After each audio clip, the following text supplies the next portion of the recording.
कुंकुंदाचार्य देव ने किया है, ठीक है, यहां तक सीमित है कि आगे जाना है? आगे जाना है तो वो तो जाना तो है ही। मेरा प्रश्न ये है कि कुंकुंदाचार्य देव ने नमस्कार किया, ये गाथा में यही मान के चलना है कि और कुछ समझना है?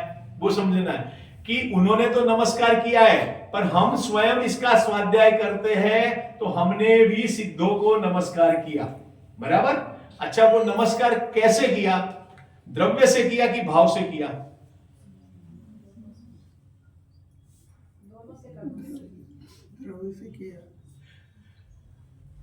कुंकुंदाचार्य ने कैसे किया, पहले ये नक्की करें, हमारी बात तो फिर बाद में करते हैं। भाव से किया, बराबर। अकेले भाव से किया कि द्रव्य से किया? अब आगे बढ़ते हैं।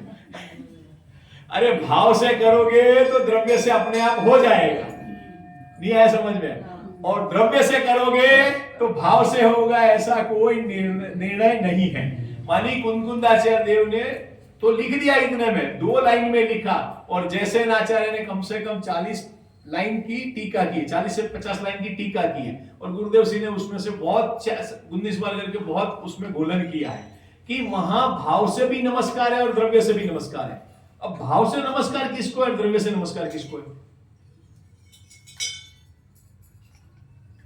समय अभी प्रक्षाल किया आप लोगों ने? भाव से प्रक्षाल किया कि द्रव्य से प्रक्षाल किया?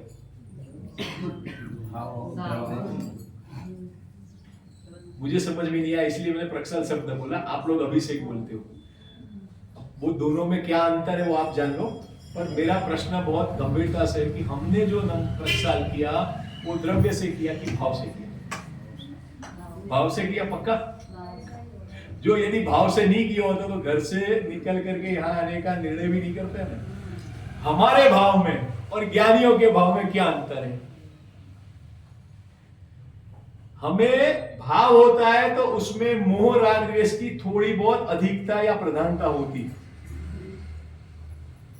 और ज्ञानी जीव को भाव होता है तो वो अपने मोह को नाश करने के रूप भाव होते हैं। क्या कहा? ज्ञानी जीव को जो होता है वो क्या होता है? मोह के अभाव के रूप होता है, तो वो भाव से नमस्कार करते हैं, इसीलिए स्वयं भी करते हैं और औरों को कहने का उपदेश भी देते हैं। और द्रव्य स्वरूप ये रहा, मानी द्रव्य से नमस्कार ये जो लिखते हैं वो है, एक अर्थ ये हुआ। दूसरा गुरुदेव सिंह ने और इसमें भी लिखा हुआ है कि जब वो 7वें गुणस्थान में है तो वो भाव नमस्कार हुआ, और 6ठे गुणस्थान में आया और लिखने का कार्य किया वो द्रव्य नमस्कार है। ये मैंने अभी सवेरे ही पढ़ा 2 बार, कल रात को भी सुना और अभी सुना, तो मुझे थोड़ा सा मानी जमा नहीं कि कहना क्या चाहते हैं। जैसे हम यहाँ पे 1 घंटा 2 घंटा पूजन की, बराबर, अब भाव से मान लो, द्रव्य से मान लो, फिर अपने हिसाब से आपकी योग्यता अनुसार समझ लेना। उसके बाद हम यदि दूसरे कार्य में जाते हैं तो उस समय भाव रहता है कि द्रव्य रहता है कि नहीं रहता है? दोनों में से कुछ नहीं रहता है। अब ज्ञानी जीव को भाव से करते हैं तो द्रव्य से करने का मौका मिलता है, और द्रव्य से करते हैं तो फिर भाव से। नहीं आया समझ में? आया? 6ठे 7वें गुणस्थान में झूलते रहते, ऐसा कहते कि नहीं कहते? तो इसका तात्पर्य क्या है? 7वें में उन्होंने भाव से किया, मानी अपनी आत्मा को भी नमस्कार किया और सिद्ध भगवान को भी नमस्कार किया। मानी कितना, एक गाथा में कितनी गहराई भरी है। एक गाथा में भाव से नमस्कार कहा, मानी 7वें गुणस्थान में, तो 7वें गुणस्थान में नमस्कार होता है क्या?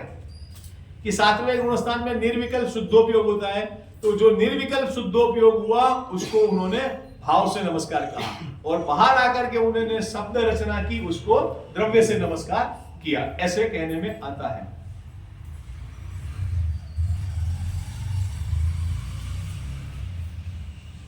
हम जो जीव है भव्य है कि अभव्य है, वो भी एक उसमें थोड़ा सा उन्होंने ये मंगलाचरण करते हुए गुरुदेव सिंह ने प्रवचन में बहुत अच्छा उन्होंने स्पष्टीकरण किया। बोलो, हम भव्य है कि अभव्य है? भव्य है पक्का। यहाँ बस उसमें मुझे ये नहीं कहना है कि अभव्य, ऐसा नहीं कहना है। अब पामर है कि नहीं है? पामर मानी पराधीन है, क्या बोलते हैं मराठी में, समझ में नहीं आता। पामर मानी हीन है कि अपने में पूरे हुए हैं। तो वहां ये कहा कि मंगलाचरण करते हैं तो अपने को पहले तो भव्य मानना है, मानी है, मानी है ही ये, और पामर नहीं है हम। तुच्छ नहीं है। हम अपने अपने नहीं बोलते कि पारस भगवान तुम हमारी नैया पार लगा दो, ये कर दो, भक्ति में इत्यादि में बोलते कि नहीं, पूजन इत्यादि में आरती करते तो उसमें भी बोलते हैं। तो ये यहाँ पे उन्होंने ये संकेत किया हम भव्य तो है पर पामर नहीं है, ये मान करके हमें शुद्धात्मा को याद करना है।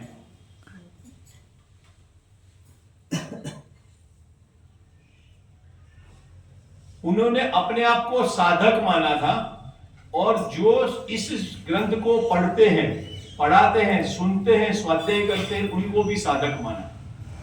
मैं वाक्य पढ़ता हूं फिर उसका थोड़ा सा कुछ समझते हैं। साधक की शोभा सिद्ध को हृदय में विराजमान करने से है। सिद्ध की स्थापना अपने में करने से और अपने में उतर जाने से है। मानी साधक कौन है? कुंकुंदाचार्य देव ने टीका की है वो साधक है, ये वो नहीं है। सॉरी, ग्रंथ लिखा वो चंद्राचार्य देव ने टीका की वो है, ऐसा नहीं है। मैं भी साधक हूं और मैं साधक हूं तो हमारी शोभा किसमें है कि सिद्ध भगवान को मेरे हृदय में स्थापित करना।